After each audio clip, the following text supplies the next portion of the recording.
So it starts with setting the intention, and so you know what the road is. That's working with for practice 3 or stage 3, it's going to be the 7-pointed object, but working with breathing in, breathing out, and in between breaths, the body. And where the road goes, it goes to focused, attentive presence.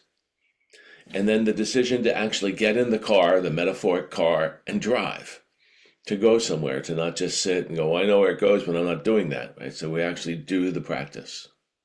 So that's our intention. So you take a moment to decide that you're going to do that. And you establish your posture, the upright, awake, ready posture. Body and mind are intimately connected. So what you do with your body affects your mind. If you take the ready posture, relaxed, alert, present with your body, your mind wants to follow. And then last night we talked about introducing the masters. So you could imagine, this practice has been accomplished for generation after generation by ordinary people like you and me. So whoever that would be for you, somebody who is an example of focused, attentive presence, imagine them in front of you. They're like the sun shining on you, sharing with you their ability, their warmth. They want you to be able to practice. So just taking a moment. The more you do it, the person comes easy to mind, and you just imagine them sharing with you their ability. That helps take you past any self-limiting idea that I can't do this. Yes, you can. I'm not good enough. Sure you are. Ordinary people like us have done this for generation after generation. So having set the intention, establish the posture, and invoke the masters, we begin.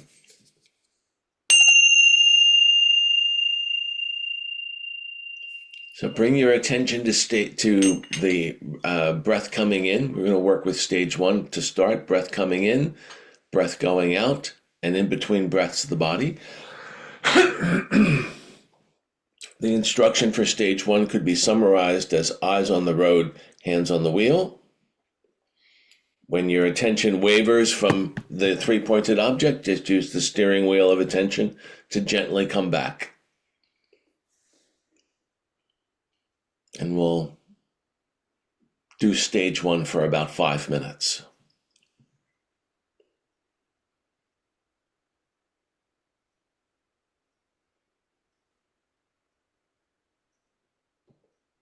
It's your time to practice. If you wanted to go immediately to stage 3, okay. But I like to do it sort of methodically, 1, 2, 3.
So having begun with stage one, if you've been able to notice and use the steering wheel of attention to come back to the three-pointed object, you might move to stage two, which is connecting with the object.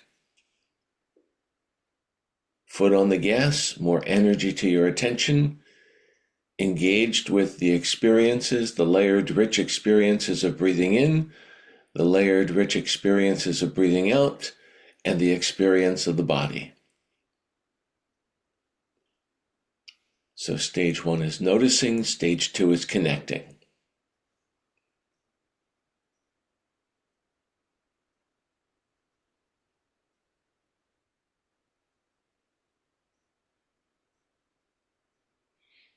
Eyes are still on the road, hands are still on the wheel. When your attention wavers, you steer back.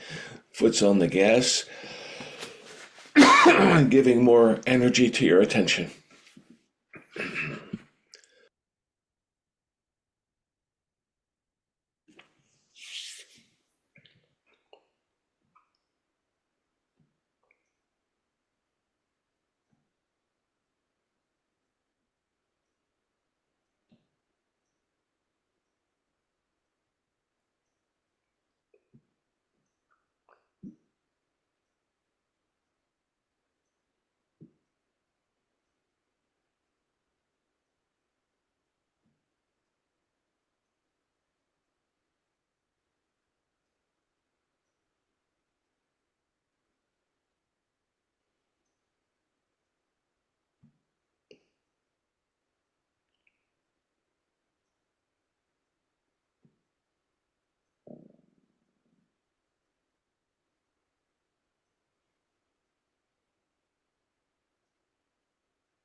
So if you're ready, we could move to stage 3.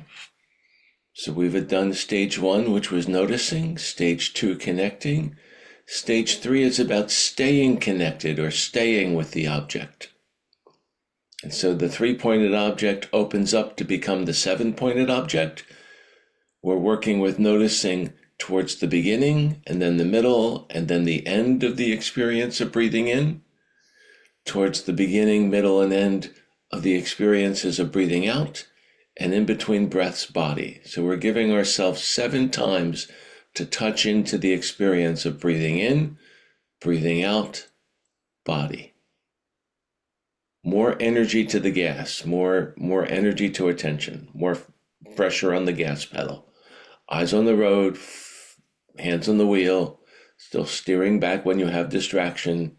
You can still be engaged with all the richness of the experiences of breathing in, breathing out, and body. And now beginning, middle, and end of breathing in, beginning, middle, and end of breathing out, and in between breaths, body. Good to check in with your body, with your posture. Make sure you're still holding the ready state posture.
Touching in with body. Are you still holding the ready state posture?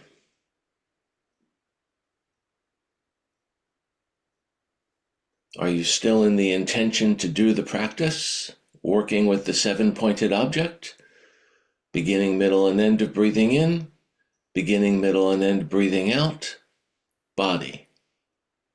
Your awareness in the experiences of beginning, middle, and end of the breathing in, beginning, middle, and end of breathing out, body.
Allow the sound of the bell to call your awareness back from the space of calm abiding to how you normally hold your attention.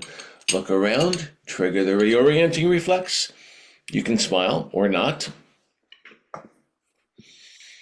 So this would be a wonderful time to have a discussion of what that was like. If you have any questions about either the instructions or what's happening in the practice, or anything else you'd like to talk about.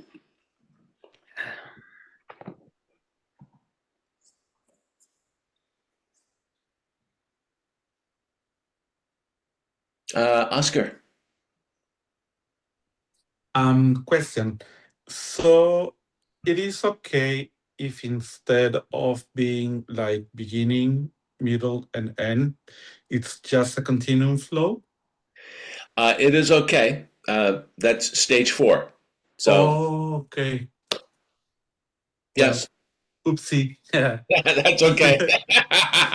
That's okay. This Thank instruction you. is beginning, middle, and end. Right? Okay. And Thanks. what's useful about doing beginning, middle, and end? I love the question. What's useful about doing beginning, middle, and end?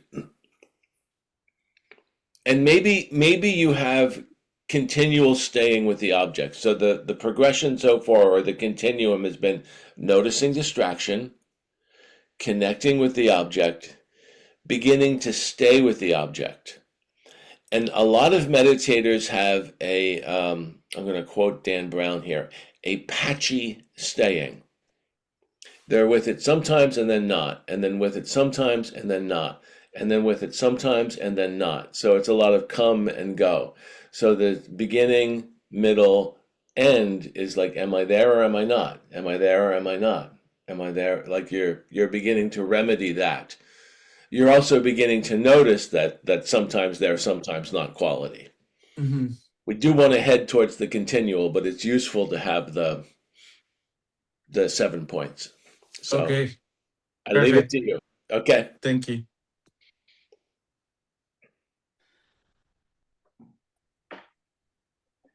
Sarah. I found it very useful last night when you were talking about that the monkey represents our aliveness, and Mhm, also mhm. that the thoughts are our intelligence, and we're not trying to get rid of them, but to work with them. Right. Because I've always sort of been. Sometimes I go into where I'm oppositional towards my thoughts, and I just try and shut them down, and Yeah. it's just a disaster.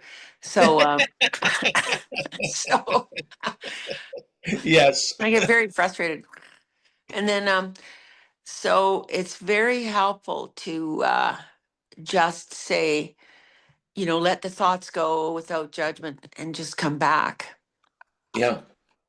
to presence, not come back to shutting down, but come back to awareness. Correct. So I'm really working on that. I found it a bit hard today. I don't know why, but that's okay. Well, Sarah, that you're on the right track.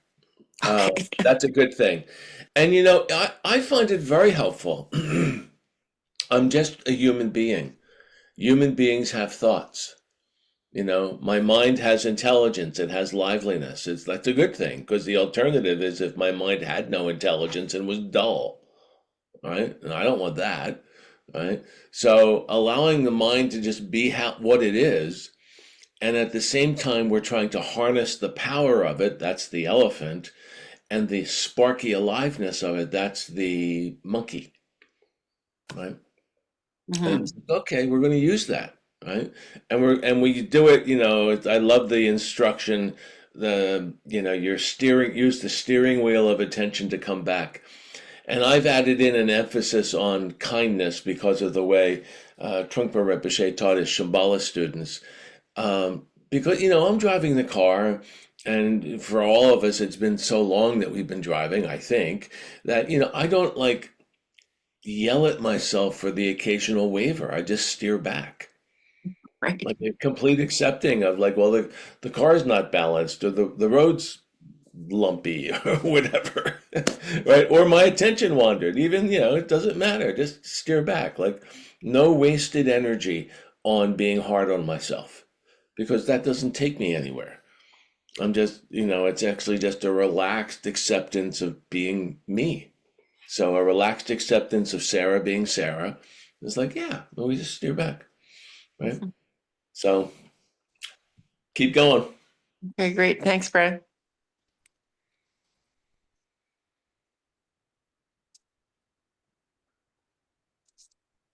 Cynthia. Well, my monkey is very wily. I was I was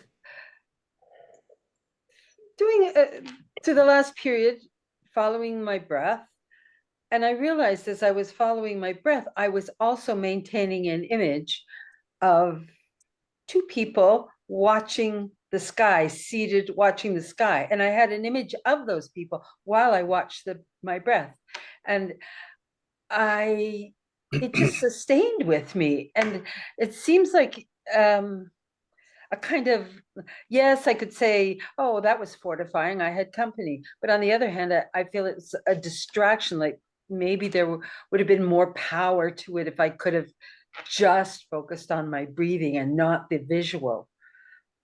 Any I agree. It would have been more powerful.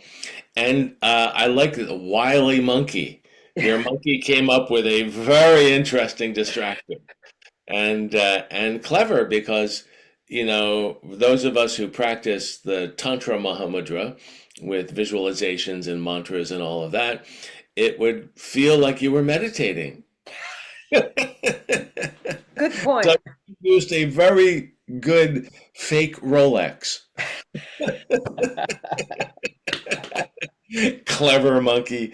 What was the cartoon when we were growing up? For some of you, you might not have seen this if you didn't grow up with North American or American cartoons. It was Elmer Fudd, and Elmer Fudd had this nemesis, which was a rabbit, pesky wabbit, wily monkey.